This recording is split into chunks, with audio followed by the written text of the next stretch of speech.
pourrait appeler ça un politique truck, car ce petit camion est logotisé avec le nom et la photo d'un des candidats au municipal.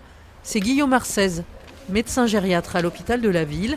Ce trentenaire a découvert Castres il y a 2 ans, quand il est venu s'y installer, et il aimerait bien que d'autres suivent son chemin.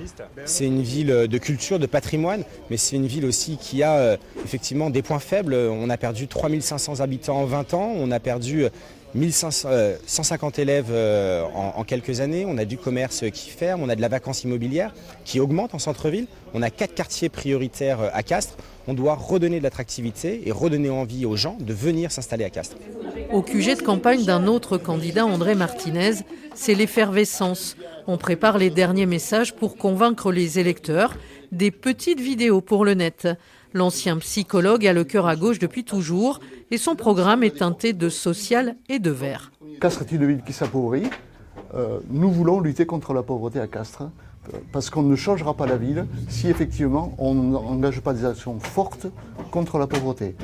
Ensuite, notre projet est aussi bien sûr écologique. Il faut adapter la ville au changement climatique. Dans 10 ans, 15 ans, les températures à Castres l'été seront supérieures de 4, 5, 6 degrés.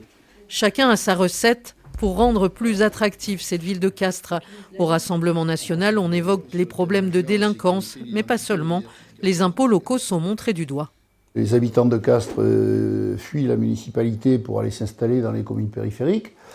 Et donc, la principale cause qui a été identifiée, c'est le différentiel de fiscalité qui existe entre donc, ces communes périphériques et Castres sur les impôts locaux. Et donc, notre priorité sera de faire un audit financier et d'arriver à baisser de façon importante la fiscalité locale. Ils sont donc 3 à vouloir prendre le fauteuil de Pascal Bugis, maire depuis 19 ans. Il avait pris la ville à la gauche en 2001. Aujourd'hui, Pascal Bugis se présente pour un 4e et dernier mandat. Le maire sortant défend un bilan et des projets.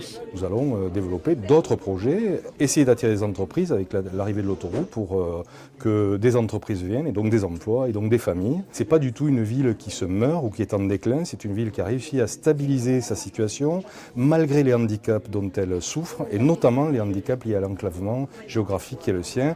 Au XIXe siècle, la petite Venise du Tarn était la plus grande ville du département. Aujourd'hui, elle mise sur une autoroute, l'A69, pour s'offrir un boom démographique et économique.